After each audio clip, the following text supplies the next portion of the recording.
966. We are speaking now with Dr. Basma Al-Buhairan, Managing Director of the Center for the Fourth Industrial Revolution of Saudi Arabia, part of the World Economic Forum's global network of C4IR centers. The center supports Saudi Arabia's Vision 2030 by being a platform for public-private, multi-stakeholder collaboration to maximize technological benefits to society and minimize the risks associated with C4IR tech in the kingdom.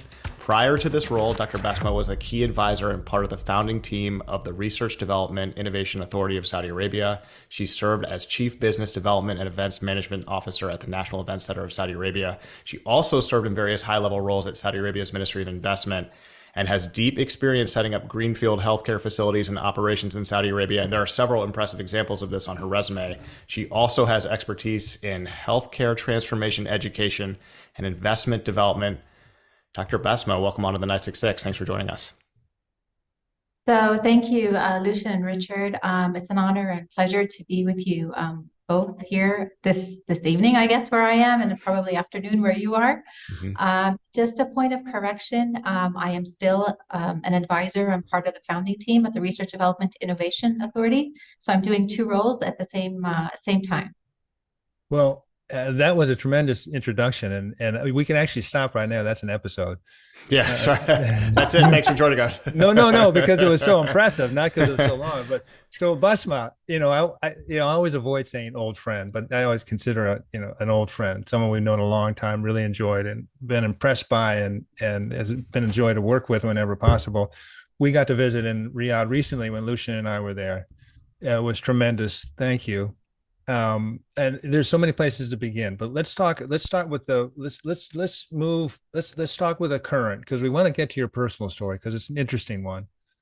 But let's start with the broad. Let's start with your RDIA, Research Development Innovation Authority. I think that's properly, and then we'll move into your C4IR responsibility. A C4IR, Center for Fourth Industrial Revolution. So if we can, that's the opening framework, and we'll take it from there because I think it'll go many places. Wonderful. So thank you, Richard. You are an old friend. We've known each other for several years, and I think we first met when I was at SAGIA. Yeah. And I'm sure we'll talk about that later, later in the show. So the Research Development and Innovation Authority is a new entity that was set up or announced, let's say, in 2021, specifically June 2021. And by its acronym, it is Research Development and Innovation. It's an authority that focuses on that specifically. So the authority is equivalent to the NSF of what you have in the United States. And so the Research Development Innovation Authority was established to act as an enabler, a legislator, a regulator, to develop missions, flagship projects, to provide funding, for research, for basic research, applied research, etc., to also oversee the research development innovation ecosystem, to monitor, its performance, keep track of what's going on in the innovation ecosystem, and very importantly, to empower, facilitate, enhance, and uplift the entire innovation ecosystem in the kingdom. So research, development, and innovation, as I'm sure you're aware, is an imperative for any nation, right? It drives economic growth. And so what the kingdom has done as part of, Vision 2030, and in making sure that we move towards a knowledge-based and innovation-based economy, we've restructured our RDI governance. And with the restructuring, a Supreme Committee, an RDI Supreme Committee was established, and this is spearheaded, chaired by the Crown Prince and the Prime Minister, His Royal Highness Prince Mohammed bin Salman. And the Research Development Innovation Authority was established, or was born. And we all know that RDI is an economic driver to drive the economic growth of any nation. It creates resilience, and it also solves challenges, existential challenges, as just one, example. And it will also enable us to distinguish those who are leaders from laggers. And so it is an imperative for the Kingdom of Saudi Arabia to also proactively address societal, economic, and national security risks. And sectors are being disrupted, every day by innovation. And we have a lot of mega and giga projects that are ongoing, and they require innovation and innovation engine. Back in 2022, I think it was in July 2022, if I'm not mistaken, our Crown Prince and Prime Minister, His Royal Highness Prince Mohammed bin Salman, announced the 4 national priorities that the kingdom is going to focus on when it comes to research, development, and innovation. And these 4 areas essentially include health and wellness, sustainability and essential needs, energy and industry, and economies of the future. Now, it was also announced that by the Crown Prince and the Prime Minister that research, development, and innovation, that the kingdom, is very ambitious when it comes to research, development, and innovation, and that we are going to become a global leader in RDI with an annual investment that's equivalent to 2.5% of GDP in 2040. We will also create very high value jobs in the area of science and technology. So I think, I just wanted to sort of set the context at a high level and just to kind of explain, to you and to our listeners, why is RDI important to the kingdom, and how does that really link to Vision 2030? And you're an advisor at RDIA. Correct. Yeah. Correct. So that's sort of one aspect of your, how you manage your day, which I imagine is very difficult. You are managing director of C4IR, Center for Fourth Industrial Revolution. I'm going to struggle with that all day, Lucien. And so can you tell us about this? Because this is a fascinating tie-up with the World Economic Forum. Sure, absolutely. So maybe let's go back in time a bit, just a brief bit of history, to also put things into perspective. So we had the first industrial revolution back in the 1700s, and that was when we had, machineries and steam engines, okay? The second industrial revolution came about in the 1800s, and that was when we had mass production, assembly lines, electrical energy. The third industrial revolution came about in the 1960s, and that was when we had automation, computers, and electronics. And now we're at the fourth industrial revolution, and the fourth industrial revolution focuses on emerging technologies such as artificial intelligence, blockchain, quantum, robotics, autonomous mobility, and so on. So the Center for the Fourth Industrial Revolution in Saudi Arabia, and we call it C4IR KSA, an abbreviated name, because when I just kind of feel like when I say the entire name, it's a mouthful to actually say. So C4IR KSA is part of the World Economic Forum Center for the Fourth Industrial Revolution Network that actually connects more than 15 centers around the globe. And the number keeps, increasing very quickly, actually. And why is this important? This is important because it actually helps stakeholders to harness the potential of emerging technologies, such as the ones that I mentioned a few minutes ago. And by ensuring that there is equity in their utilization, and that there's also a human-centered transformation of industries, economies, and societies globally. So our center, C4IR KSA, was actually launched in 2020 as a strategic and a very future-oriented do tank to enhance the applications of 4IR technologies and to shape their responsible adoption and economic diversification and sustainable development in the Kingdom of Saudi Arabia in alignment with the goals of Vision 2030. And so the alignment with Vision 2030 is actually evident in the various activities that we undertake at the center, and they're guided by 4 basic principles. The first principle is promoting innovation by generating actionable knowledge on new and developing technologies, including the value they create and the potential risks that they may actually pose. The second principle is catalyzing industry transformation. And how do we do this? We do this by connecting industries and sectors to drive the responsible uptake of disruptive technologies and business models. And the third is improving governance by driving responsible governance to ensure that technologies are safe, ethical, reliable, and scalable to solve not only local challenges, but also global challenges. So any project we undertake has to be sort of scalable or implementable globally across the world. And the fourth objective is in relation to capacity building or talent development. And this is by preparing our future forward national talent with hands-on international experience to develop the key 4IR governance skills through the center's fellowship opportunities that we offer.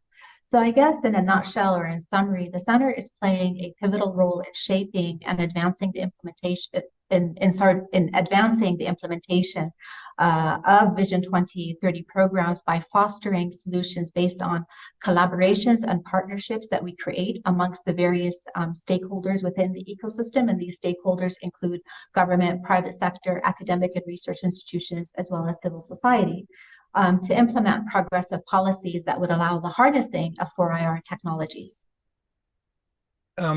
Fascinating. And what was the first one, Basma? Was it the first one of the four group? Was it risks? It was promoting innovation. All right, promoting innovation. So it just so our listeners know, this World Economic Forum network, of which Riyadh is part of, is vast. I mean, you said 16 centers, and that's from Malaysia to San Francisco, from Norway to South Africa, and then you've got offices, and Saudi Arabia is in the region with, I guess there's one in the UAE and Israel as well. But it's really an interesting network. And this was sort of all started in 2016 or thereabouts. I guess just again as background, the fourth industrial revolution concept, was sort of popularized by Klaus Schwab with the World Economic Forum with his book Fourth Industrial Revolution in 2016. So has all this come about sort of almost in lockstep with Vision 2030? I mean, Vision 2030 was announced in 2016.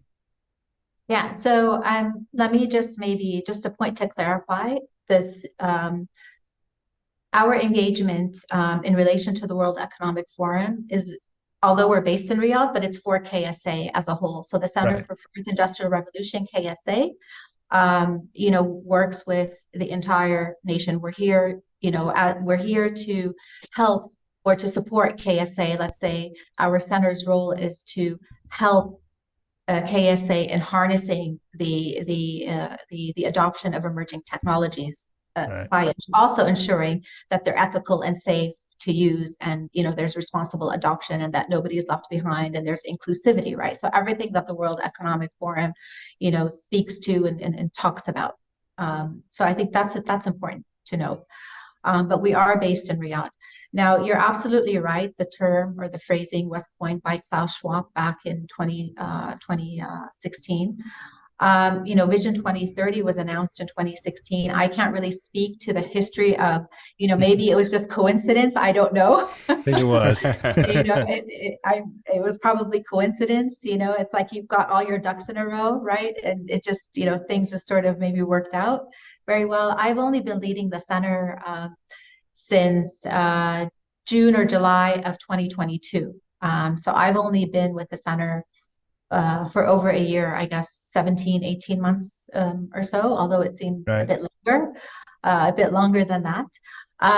So I can't really speak to what happened, prior to that. I can talk to what's been happening since I've been, in this role, and my engagement with the World, Economic Forum.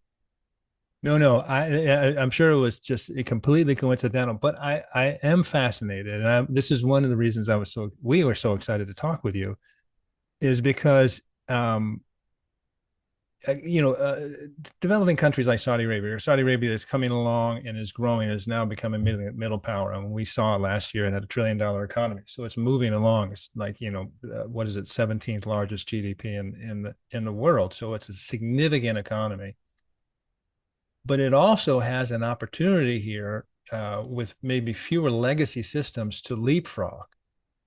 And when you run down the list, or the standard list of 4IR technologies, quantum computing, 5G, blockchain, cloud computing, Internet of Things, biotechnology, robotics, computer technology, I mean, on and on.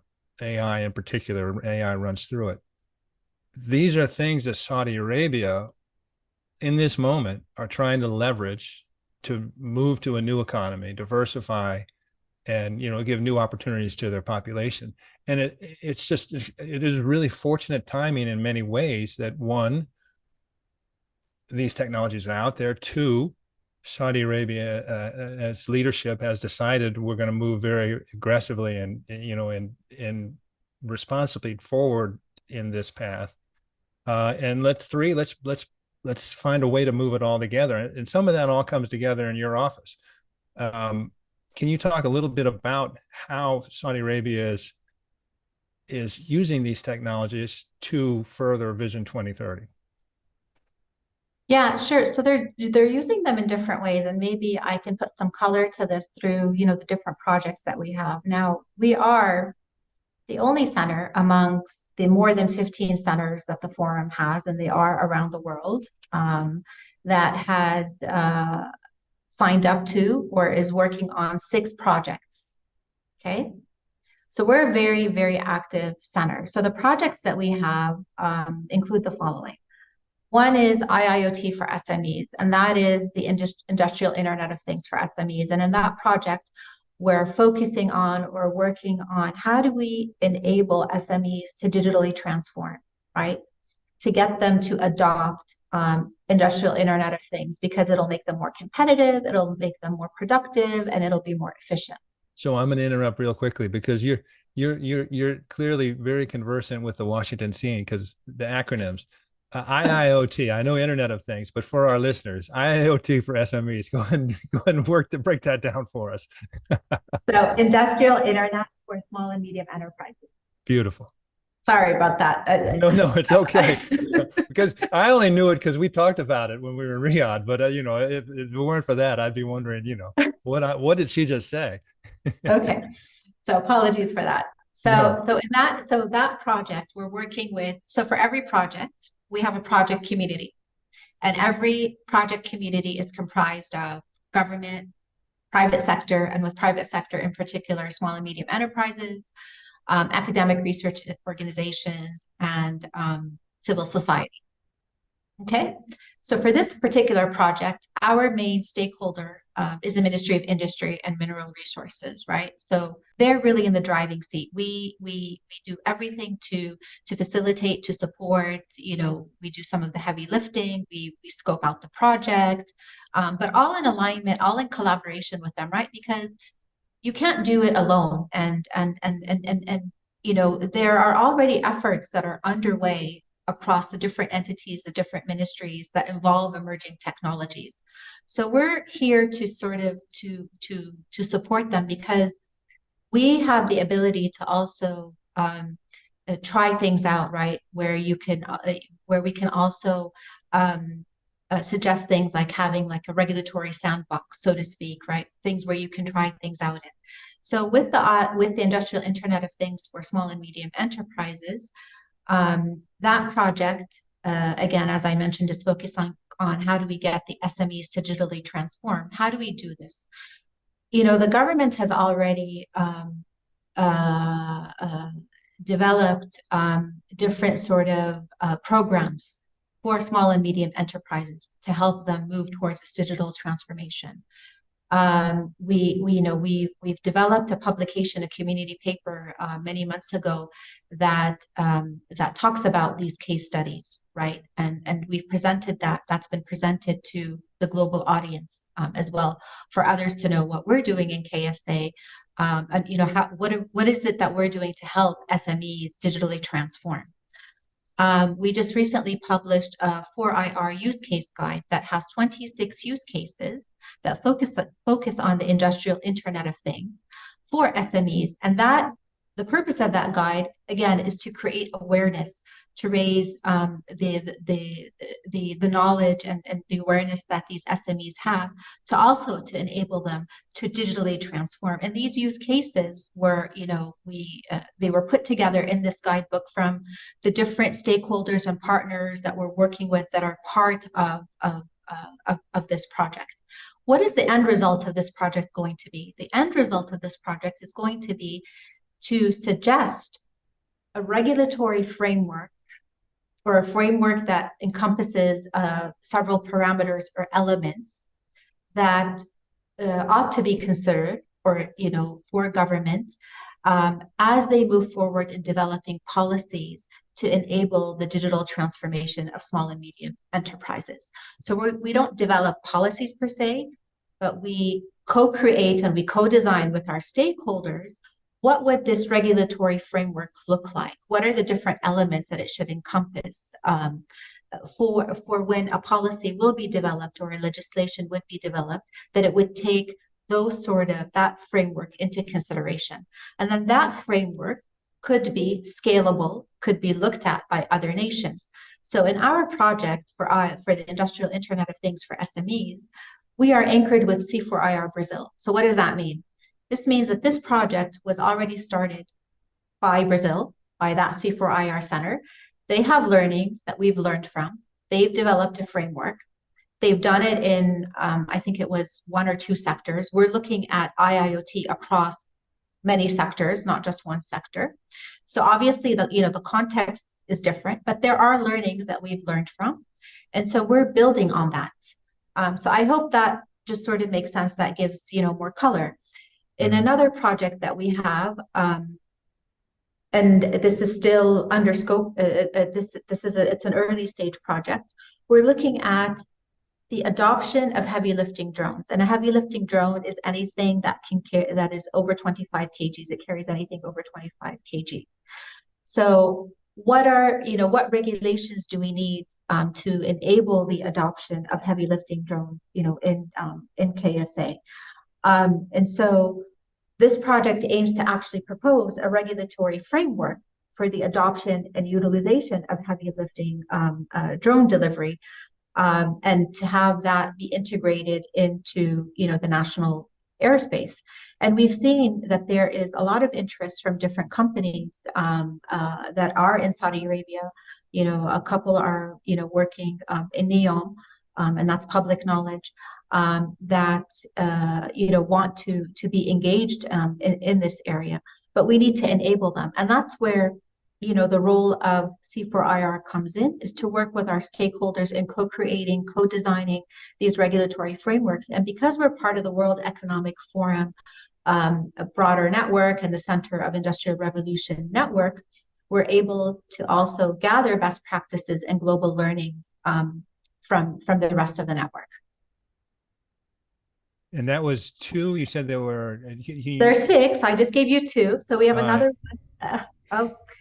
Yeah. No, you can actually, you can the remaining 4 you can run through, because it's fascinating. Because I think Lucien and I probably both had the same thought. We had I was thinking of our friend Abdulhadi Azuz, who Muhammad Ghazi. We did an episode. These guys do drones, and he has a beast of a drone. It clearly is heavy lifting, but he probably knows the stuff inside out. Anyway, that's an aside. So the other one is called AI for AI, which is artificial intelligence for agricultural innovation. Now, it's not just looking at or using artificial intelligence for agricultural innovation. It's also using other technologies such as the Industrial Internet of Things and drones. And this project is anchored with C4IR India. So they've done something in the agricultural sector, looking at the small farmers. They've developed a framework. So we're taking those learnings. So what are we doing in our project? We are specifically focusing on the palm subsector within the agricultural domain. We're looking at so our palm trees, which are very important to KSA, they're part of our heritage, get infected with something called weevil disease. So they get infected with some sort of a pest. And so in this project, we're looking at how do we prevent weevil disease from occurring, or predicting it early on, and using heavy lifting drones to carry pesticides to spray, right, the palm trees. The IIoT sensor, it would be used for the detection part. And we're also using satellite imagery as well. The other project is in smart cities, and there are different things going on in the area of smart cities in the kingdom. And there, what we're trying to do is we're looking at establishing a community to collaborate around sustainable urban transformation, right? And looking at developing a framework for a digital twins. The other project is on autonomous mobility. And with autonomous mobility, because it is a nascent area for the kingdom, and there are very strong targets within the transportation sector, because the transportation sector in the kingdom actually aims to become a global leader in autonomous and electric vehicle adoption. And so it's important for us to understand whether the current mobility regulations framework actually would allow or enable, would create that enabling environment for that to happen, and to also create lasting impact at scale. And the Transport General Authority authority has actually a specific sector a target for land transport, and it's quite ambitious, where they aim to transition 25% of goods on transport vehicles into AV by 2030. So that's another project that we have. And the last one, which is a new one, and we're scoping that project out right now, that is going to be focused on quantum. So it's still under scoping. I'm not sure what exactly we're going to be focusing on there. It'll be more clear, I think, for us in the next several weeks. So those are the 6 projects that we have, and they're all very much aligned to everything that we're doing within KSA, and obviously with Vision 2030. And again, everything that we do, we co-create, we co-design with our stakeholders. We don't do it alone. We collaborate, we partner, and we share. And we make sure that there's buy-in and there's consensus from everyone who we're working with. So it sort of seems like, if that's the sort of the MO for you guys, is bringing together these innovators, experts, leaders, then events for you are specific, especially, I should say, impactful. You just concluded about 2 months ago, I believe, the second Saudi Forum for the Industrial Revolution. And I saw, neither of us were there, but we saw some photos online with you and His Excellency Bandar Al-Krayaf, and you mentioned the Ministry of Industry and Mineral Resources earlier.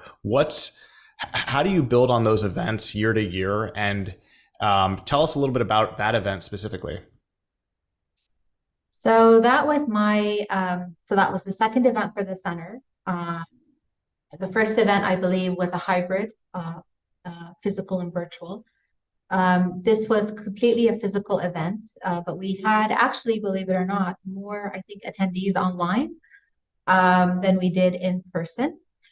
And the theme of that was fostering innovation through collective impact for sustainable development. And that event was in collaboration with the World Economic Forum.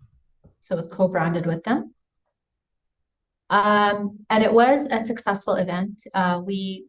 So the way we designed that event was we had sessions that focused on the different sort of projects that we're working on, the different themes that we have. And then we had 2, I think it was functional sessions. And what we've done is we developed a report, a summary report from that forum. And those learnings that have come from that report, we will use those learnings to help us in the projects that we have as applicable, right? And if they apply to the projects that we have. And because it's important for us to share our knowledge with everyone, we've actually put our report online. It's on our website. So anybody, can have access to it. We will have another forum.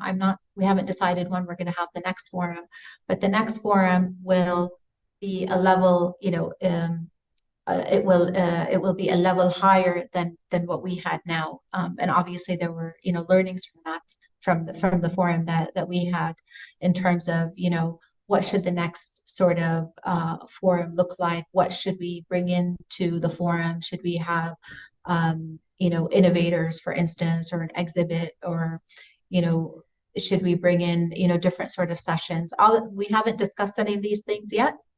That is yet to come.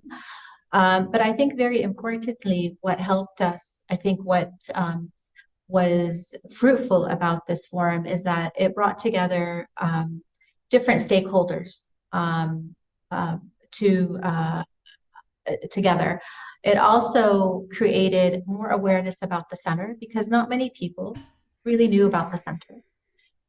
So visibility is important for the center, but it's also important for the center to have a value proposition, right? For people to also understand, what value would we have in working or engaging with the center. So I think the forum also helped, in that. But are we there yet? Are we there yet? Obviously not. We still, have a lot more to do. But I think the conversations that were had on the panels, in the fireside chats, just with individuals networking, were very interesting, and we received positive comments. And we also, from that forum, we had people reach out to us, wanting to engage with us. Which was very complimentary, obviously, and we've started on these engagements. And some of those partners, and you discussed the ministry earlier, but you're working with CAST and KAUST, among others, right? We work with many. So the center has a board. The board is chaired by His Excellency, the President of CAST, Dr. Munir Dessouky. And membership on the board is comprised of government and private sector academic research institutes. So, for example, SDIA, NEOM, Aramco, STC, KFU, King Fahd University for Petroleum and Minerals, King Saud University, King Abdulaziz University for Science and Technology. Who else? SDIA, which is the Saudi Data Artificial Intelligence Authority. I'm not sure if I've left anybody. Oh, Ministry of Economy and Planning, Ministry of Communications, Information and Technology. These are our board members. I hope I haven't left any entity out. But besides those entities, and I apologize if I've left anybody out. That's quite a lineup, though. That was like that's like a who's who. Oscar, accepting an Oscar. You have to make sure you don't leave anybody out. Yeah, I don't want to hurt anybody's feelings. So, but in addition to those entities, we work with many people. I mean, the private sector is important to us, like small and medium enterprises. We're working with a company called EOTIC, a French company. We're working with others who are much larger. We're working with the royal commissions, different royal commissions. So again, the list is really long. I don't have them. I don't know them all top of mind. So we work, and within government, we work with the regulators as well. The regulators are very important. So it's got to be exciting for you, Basma. I mean, when you just in that short discussion, you're dealing with centers in Brazil and India. The number of topics that you just discuss: IoT, heavy lifting drones, AI for agricultural innovation, smart cities, autonomous transportation, and quantum, extraordinary stuff. And here you are with a degree in public health. So you need to tell us how this happened. We met you later when you were with the Ministry of Investment in Sagia. But the distance between is pretty huge. But I think, if you can share with us how that happened, it probably will make sense. So I wish I knew the answer to that, Richard. Maybe we can figure out this answer now in the next few minutes during this conversation. So, when His Excellency Dr. Munir asked me to take on this role, I was already at the Research Development Innovation Authority. He asked to see me, was telling me about the center and asked me to take on this role. And honestly, I was thinking, I'm not really sure what His Excellency is thinking. I know nothing about emerging technologies. Right. I'm a very candid person. I say what I know and I say what I don't know. Okay. I don't know if that's good or bad, but anyways, that's the sort of person I am. And so I was, struggling with it for a while, thinking about it. And I'm like, not really sure. But then I'm one that does not say no to a challenge. That has always been, I don't know if it's a strength or a weakness, it could be either or. But I do not say no to a challenge. And I accepted. And I didn't really know what I was getting myself into, right? Although, when I took on this role back in 2022, June or July 2022, I've got more than 27 years of experience. And so, but still, I don't know if it's me being a woman, or it's just me the way I am. I was, asking myself and questioning myself, did I make the right decision? And what in the world am I going to be doing? Right. These were thoughts that were going through my mind. And I'm probably maybe exposing my vulnerability, in saying this, but I'm being quite candid. Sure. And I've actually enjoyed it, right? I don't need to have the sectoral deep expertise knowledge in emerging technologies, but I have other skills that I bring to the table, and I'm quite versatile, quite agile, quite adaptable. And I've acquired all these skills over the years. But what brought me from public health to where I am, I really don't know. I've never planned out my career. Although I'm a person who, is structured, focused, doing a PhD, you had to have a plan. I had a plan, but I've never planned out my career. It sort of happened, I guess, maybe by chance, by mere luck, or I happened to be at the right place at the right time. I don't really know. And I was a medical technologist many, many years ago. That was what I did my undergrad degree in. And then I moved into leadership and management.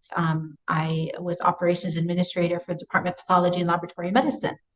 And I did that for several years. And then I commissioned laboratories for National Guard Hospital many years ago. But I continued in the sort of path of healthcare delivery, right? Moving up the ladder. And I moved up the ladder quite quickly because my first leadership role, when I led the Department of Pathology and Laboratory Medicine, that was in 2000 at the National Guard Hospital. And I continued, and then I moved into more of healthcare and life sciences investment. That was when I went to SAGIA, and I was leading healthcare and life sciences, and I became an advisor to His Excellency, the governor of SAGIA, who was Brahim Al-Umar at that time. And then we became a ministry, and I was an advisor to His Excellency, Minister Khalid Al-Falih, who's the current Minister of Investment. So I was in health throughout, up until I think I left the Ministry of Investment in 2021. I didn't know what I wanted to do. So I took a year, not off, but I was working.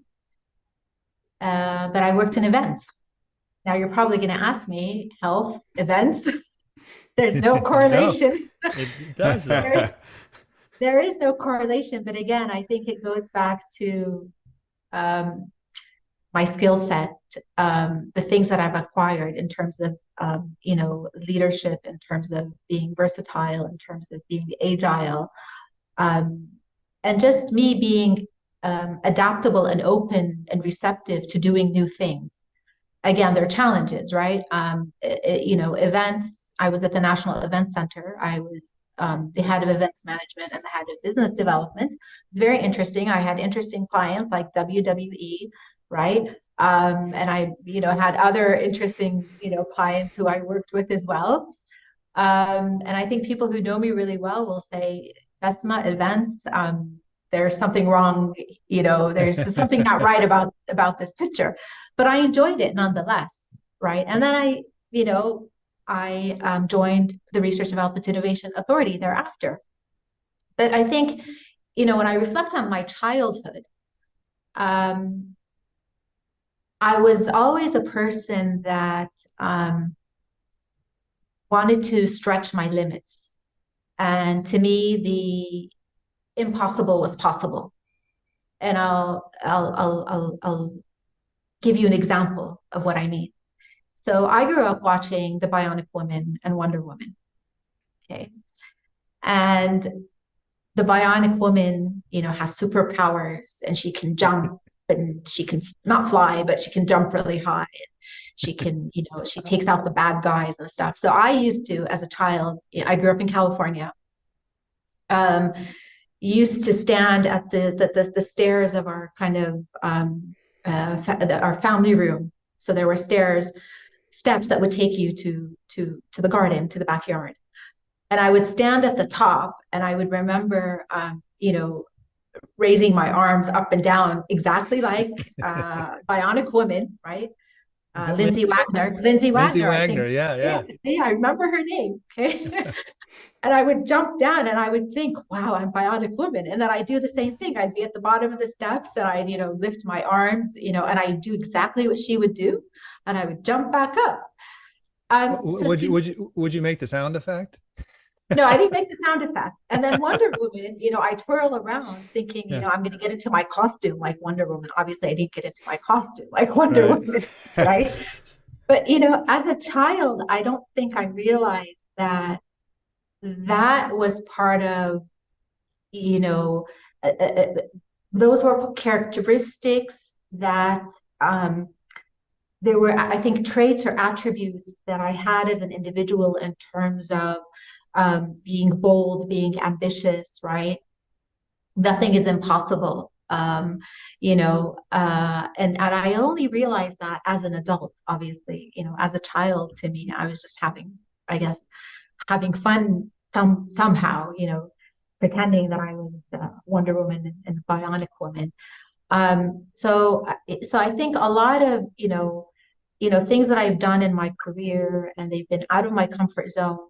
Although, I tend to be more of an introvert. I'm not really an extrovert, and sometimes I can be, in the middle. But I've never, said no to challenges, and I guess that's just part of who I am. Briefly, you in that long in recounting your many experiences, you've neglected to mention your illustrious broadcasting career.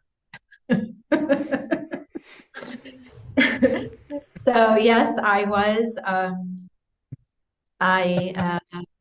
on Saudi TV. This was in 1996. Saudi TV Channel 2. I was the first Saudi woman TV newscaster at that time. I started off opening up the channel. So if you remember, our weekends were Thursdays and Fridays.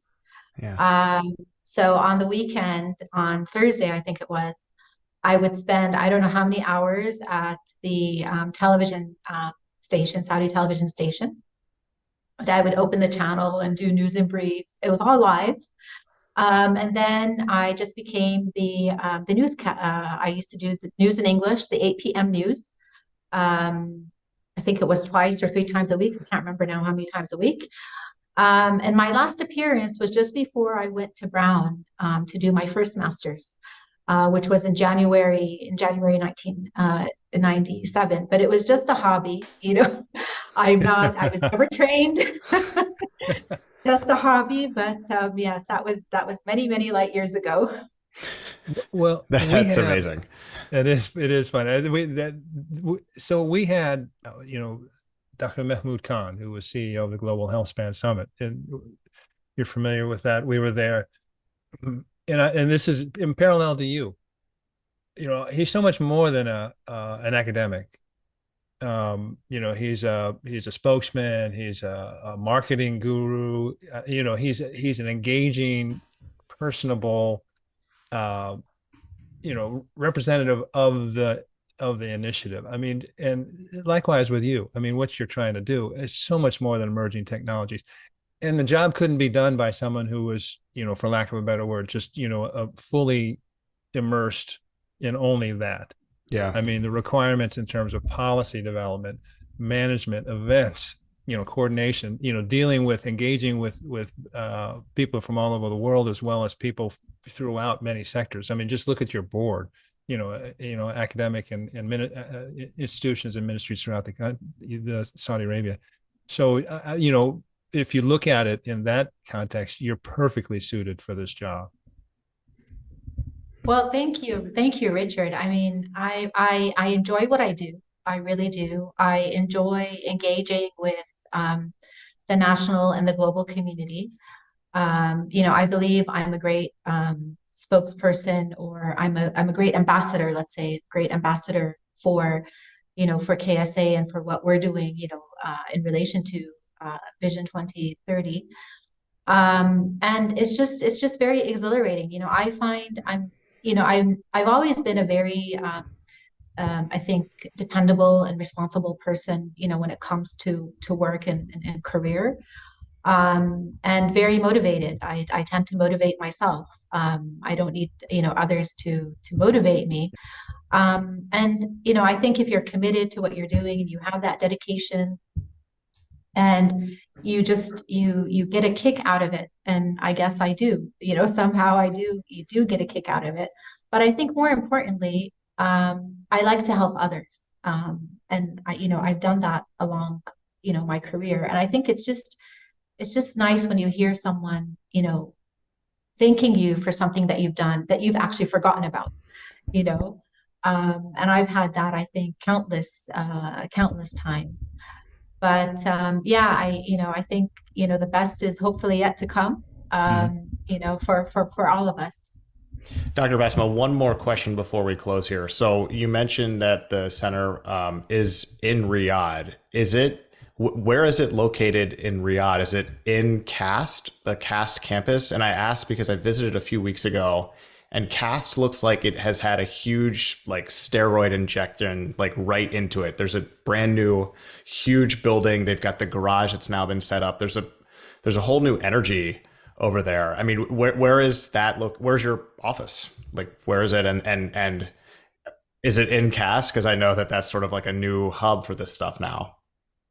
So I love the description you used, a steroid injection, or that tall building. So it's a tall building, the Innovation Tower. Okay, the Innovation Tower. Yeah, cool. Yeah, we're in the Innovation Tower. So CAXT has undergone a transformation. So it is a national lab and a science and technology park. Hence, we've got the garage, which is a deep tech incubator / accelerator. And in the Innovation Tower, there are companies, there are government entities, there's, us, the C4IR, KSA, the Research Development Innovation Authority is also located in the Innovation Tower. So it's actually, CAXT is also part of the International Association for Science Parks, IASP. They recently became a part of that. So we're there, 5th floor. That's where you'll find us. We have great space, great offices, because we are hosted at CAXT. Hence, His Excellency Dr. Munir Al-Jasuki, President of CAXT, is the chairman of our center, of our board. Yeah, it's an impressive building. Really bright white, kind of has the California feel, which probably feels like home for you. Dr. Basma Al-Buhairan, Managing Director, Center for the Fourth Industrial Revolution of Saudi Arabia. Thank you very much for your time. This was a really wonderful discussion. Thank you, Lucien. Thank you, Richard. Thank you again for having me. And I've enjoyed the hour or so that we spent together.